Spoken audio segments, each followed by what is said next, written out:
Сәлеметсіздер қомды күндер және біз істейміз. Бізде бүгін білген Сәкен Сейфуллин тар жол тайғақ кешу. Бізде 22-ші бөлім. Біз әрі қарай жалғастыратын боламыз. Бізде так, не айтайын сіздерге. Алдында комментарий оқыдым. Бір Ләззат деген қыз ба, тәте ме, әйел ме, бір кісі жазыпты маған. Сапасы өте төмен дейді. Өтінемін, музыка керек емес дейді. Тағы не дейді? Көптеген енді бір минустар айтты, көптеген минустар айтты. Енді мен айтайын сізге қысқаша барлықтарыңызға. Енді бізде бас компьютер емес, білесіздер. Бізде смартфон, бізде сотка, білесіздер. Және менде ешқандай студия жоқ, білесіздер. Шамала жазылушымен студияға кіру әлі мүмкін емес. Так, үшіншіден біз әлі ютубтан өзіміздің ақшамызды алған жоқпыз енді. Өзіміздің ақшамызды табу үшін өз қолымыз өз аузымызға жету үшін бірінші біздің жазушы көп болу керек. Содан барып болашақта болмаса, қазір бізде ондай мүмкіншілік жоқ. Таза дауыс шығаруға, обработка істеуге уақыт жоқ маған.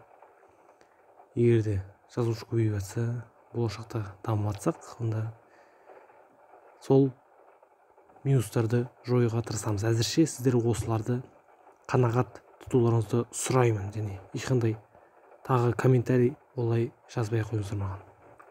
Өтініш, өйткені менді түсініңіздер. Және біз әрі қарай жалғастырамыз, құрметті көрермендер. Бізде Ақмола түрмесінде түрмені қазақ орыстар мен парапершіктердің отряды келіп күзеткенде жыланша ысқырып келді.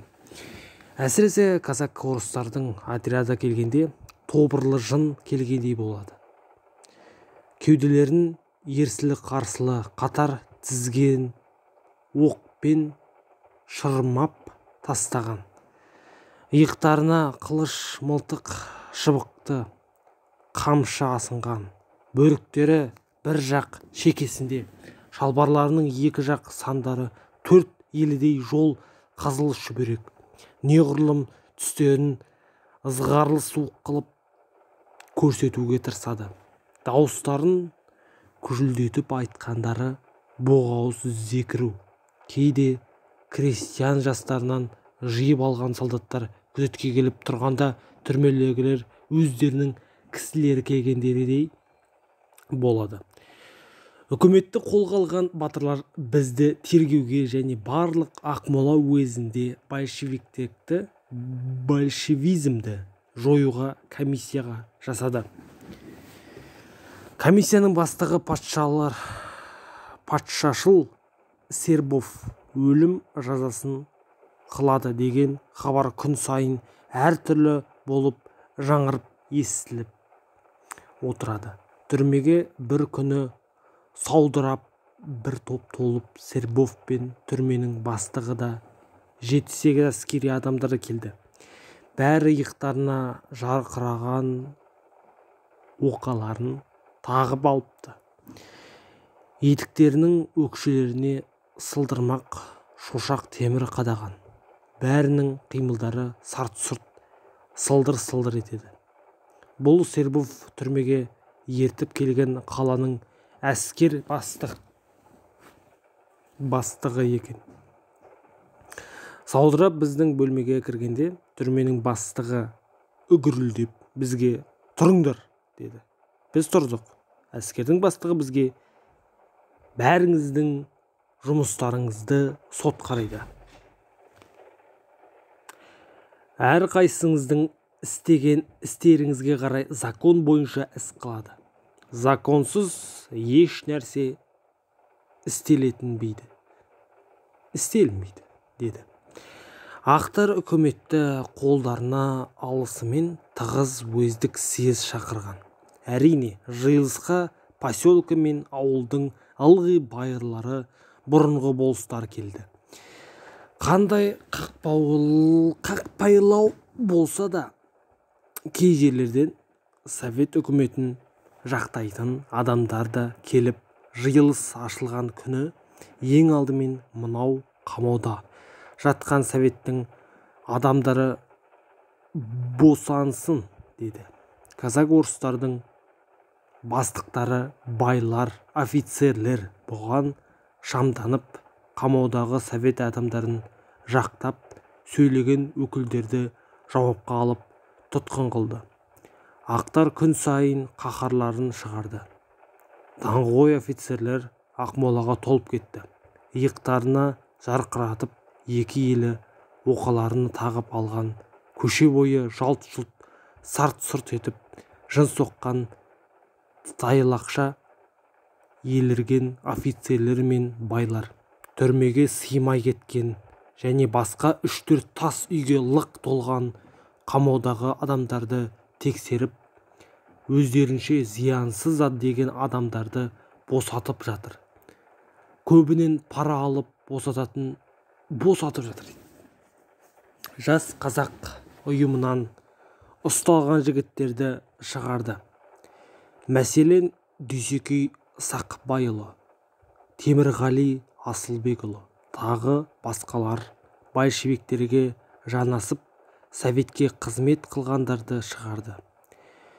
Қазақтардан шығарылған фельдшер Наурызбай Жолайұлы, Дәуіт Бегайдарұлы, мұғалім Ғалымжан Құрмашұлы, мұғалім Ғали Кітапұлы, жазушы Кәрім Әубәкірұлы, Уәли Қангелдіұлы, тағы басқа толып жатқан большевиктерді қуаттаушылар жоғарыдағылардың ішінде Уәли Қангелдіұлын сырттағы бір жақындарының себептерімен байқамай шығарып қалып, артынан іле қайта ұстамаққа іздеген еді. Уәли қашып кетті. Уәли оқыған білімді, ақылды жігіт еді. Социал пікірлі еді. Кейбіреулерді мен большевик емес едім, оларға әншейін кіріп едім деп жалбарынуының арқасында шығарды. Мәселен, Нұржан Шеге баласы түрменің халы нашар, өз киімдерімізді іш киімдерімізге шейін сыпырып алып қойған. Сырттан төсек орын бергізбейді.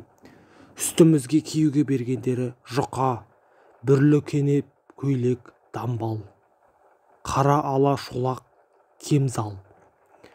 Астымызға салуға бергені бір жұқа кенеп қапқа азырақ шөп толтырып берген. Соны астымызға салып жатамыз.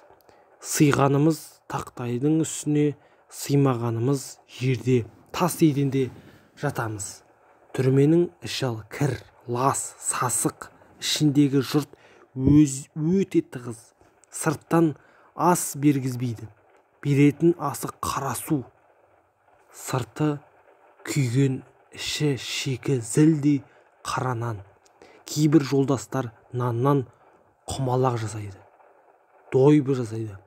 Түрме 12 бөлмелі, бәрінде лық толған тұтқын большевиктер. Қамаудағы жұрт ап соққандай жүдеді. Біз жатқан бөлме 12 терезелі, терезе жуан 4 қырлы темірден торланған. Терезенің бір орташа көзі ашылып жабылады. Адам тығыз болғандықтан түрменің іші ысып қапаланып кетеді. Сасық түрме одан сайын сасиды. Сырттан таза ауа кіргізіп, азырақ тыныс кеңейтуге терезенің әлгі ашылып жабылатын көзін көбінесе ашып қоямыз. Ашқызғанда да ысыған қапалық кетпейді. Бөлменің тақтай сәкісінде, тас еденінде түнде жатқанда алақандай бос орын болмайды. Күндіз бет-бетімізбен шүпірлеп, дөңгеленіп, уақыт өткізуге түрлі лаж істеп отырамыз. Біреулер қара нанның шикісінен жасайған дойбы ойнап отырады. Біреулер наннан жасаған құмалақ салып отырады, біреулер жай әңгімелесіп отырады. Бірен-саран жолдастар өз алдына тұнжырап ой тұманынан аралап отырады. Кейбіреулерге терезеден қарап отырады. Күн сайын терезенің алдынан жолдастардың жақындары өтіп жатады. Казак-орыстар қарауылда тұрғанда өткен кісілерді терезеге жанастырмайды. Еріксіз жинап алған крестьян солдаттары қарауылда тұрғанда терезеге жанастыра береді. Терезе алдынан келген жақындармен кейде бір-екі ауыз сөз қатыссақ та олар парық қылмайды. Түрме Ақмоланың күнбатыс жақ шетінде. Түрменің бір отырған бірінші бөлмесімен қатар екінші, үшінші, төртінші бөлмелерінің терезелері сыртқа қараған. Бұл терезелерден қаланың кейбір шеткі үйлері көрінеді және қаланың күнбатыс жағындағы белес қана көрінеді. Қашығырақ есілдің бір тоғайлы жері көрінеді. Қарауыл солдат тәуір болса терезенің алдынан жақындатамыз. Өткенде сөз қатысып, амандасып, керекті хабарлар болса алып қаламыз. Мен терезеден көп қараймын. Терезенің алдына мініп алып қарап отырамын. Жаздың толықсыған кезі. Терезеден көкпеңбек болып дала көрінеді. Көк дала кілем жамылғандай белес көрінеді. Көк желекке оранғандай есілдің тоғайлы көрінеді. Біздің терезенің қиғаштау қарсысындағы бір шеткі үйге біздің Кременский деген шалдың балалары көбірек келетін болды. Әлгі үйдің терезелерінен біздің терезеге қарсы екі арамыз 150 қадамдай. Әлгі үйге Кременскийдің балалары келсе, терезелерін ашып қояды. Ойнап ән салып жатады. Кейде Кременскийдің балалары біздің терезелерге әлгі үйдің тереземен, бинокльмен, дүрбімен қарайды. Біз қарасақ қолмен бір түрлі қылады. Біз түсінбейміз. Баласы жасай бастағанда отырған шал Кременскийді терезеге әкеп қаратамыз. Шал балаларынан ымдарынан түсінеді. Бода қылады. Сөйтіп бізге перевод қылады. Жаздың толықсыған кезін түрмеде өткізіп отырмыз. Түрме жұрттың бәріне де оңай емес. Лас, тар, сасық, қапас кімге жеңіл тиеді? Әсіресе жаз күні. Қапас әсіресе жаз күні өте қазаққа оңай тимеді. Жаратылыстың құшағында өскен қазақ баласына темір шынжырлы тар қапас. Дозақтан қиын, әсіресе толықсыған жаз күні. Терезеде отырып, көк белес, көк ала белес, көк далаға қараймын. Жаздың жұмсақ желі терезенің ашық көзінен кіріп, жібектей болып бетті шарпиды. Жібек желге төсімді ашамын. Барлық денемді тосамын. Күйіп жанған денеге жібек желдің жұмсақ демі шипа тәрізді тиеді. Ұшқыр ой қапасты тастап шарқ ұрып кетеді. Тұтқыннан босаған сұңқардай жер мен көкті кезеді. Қиырсыз кең көк ала кілем түріндей көк майса даланы шарлайды. Бұлақ сулары сылдырлап күліп, сумаңдап аққан орманды, елсіз тауларды кезеді. Қалың құстары, мың түрлі құстары шулаған, шалқыған аққулы көлдері, көк жібек сулары ереңдеп аққан өзендері кезеді. Елге барады, елсізге барады. Терезеден қарап отырамын. Міне, ырдуан ағаш арбаға өгіз жеккен қазақ келеді. Келе жатқан өкшесі анау алыс көрінген дала. Арбасына тиеген тезек, өзі жаяу өгізін айдайды. Өгізі саспайды, асықпайды, түрменің терезесіне жай қарайды. Жалқау қимылдап өгізін айдайды. Өгізі басын жерге тұқырып бүлік-бүлік аяңдайды. Ырдуан арбасының дөңгелектері қиралаңдап дөңгеленіп, ақырын шиқылдап ыңырсиды.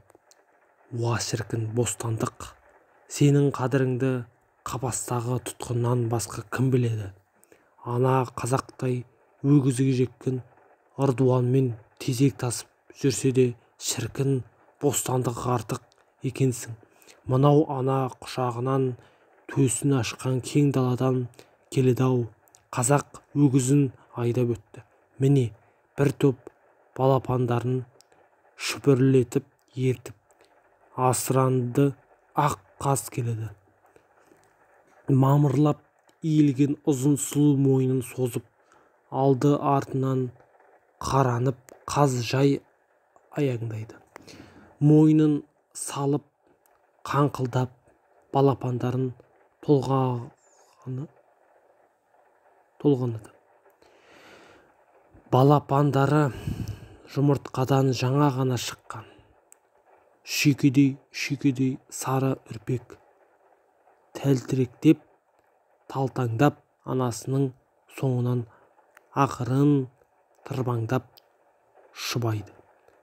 Толғаннан анасына нәзік жібекке дауыстарымен шиқылдайды. Анасының соңынан жығыла сүріне қалмауға тырысады. Анасының екі көзі жан-жақта, екі көзі балаларында. Балапандарын толғанып, шұбатып аяңдайды. Бара жатқан беті анау ойпаңдағы көгал. Көгалға барып жайылмақ. Шіркін бостандық, шіркін жаз. Жайылған ақ қаздай көгалына барып аунаған жанның арманы бар ма екен? Ақ қаз балапандарын ертіп көгалға барды. Әне қазақ қызы келеді. Анандайдан екі көзі түрменің терезесінде. Мен отырған терезеге қарайды, маған қарайды. Екі көзі мөлдіреген қарақаттай, жас 14-15 шамасында, ұзынша бойлы, талдырмаш, үстінде қос етектен бүрмелеген ақ көйлегі, басына қара барқыт тақиясы бар. Жібектей қап-қара қалың шашын әдемелеп екі бұрып қылып өрген. Шашының ұшынан қызыл жібек лента байлаған. Міне жай аяңдап терезенің қатарына келеді. Терезенің алдында жүрген қарауыл солдатқа қарайды. Жүресін тіпті ақырын баяулатты. Кейін қараған болып, кейінде бірдемені күткен болып тоқтады. Мұңайып маған қарады. Көп тұра алмады. Жүрді, мөлдіріп қараған. Көздері қайғыға ортақ болған тәрізді. Тұтқынның халін шын сезіп аяған тәрізді. Қамыққан көңілді мөлдіреген көздері жұбатқан тәрізді. Сезгіш жүрек, нәзік сұлу көкөрім, қарындасым, не ойлап сонша мөлдіріп қарайсың? Сенің қарауың қайнаған жүрекке, өртенген көкірекке, қарсылағыштың қанатымен су сепкендей-ау. Рахмет. Терезенің алдынан екі күнде бір өтесің. Кімсің? Кімнің қызысың? Бізге кім деп қарайсың? Біз түрмеде зор айыпты бұзық адамдар емеспіз бе? Біз халықтың, отанның дұшпандары емеспіз бе? Бізге неге сонша аяған жүзбен қарайсың? Сезгіш жүрек, сұлу жанды қарындасым. Кімнің қызы болсаң да рахмет. Бұл бала біз түрмеге отырғалы біздің терезенің алдынан өстіп сан өтті. Терезеге көп таяу келмейді. Батылы жетпейді. Кім екенін, кімнің қызы екенін білмеймін. Бірақ жүзіне әбден таныс болып алдым. Bir түрлі жақын көріп алдым. 1-2 күн көрінбесе терезеден іздеп отыратын болдым. Қапастағы тұтқынның темір торлы терезесінің алдына торғай келіп жырласа яки тұтқынның ызғарлы қараңғы бөлмесіне күлімдеген алтын күн алтын нұрын шашып түсірсе яки терезенің көзінен қарап отырған тұтқынға жібек жел көк даланың жас иісін әкеп бүркісе даланың жұпарын әкелген жібек жел беті мен мойнына торғандай желбіреп келіп оралса тұтқынның жарақатты жанына шипалы дем салғандай болады. Келе-келе әлгі қарындас анандайдан ақырын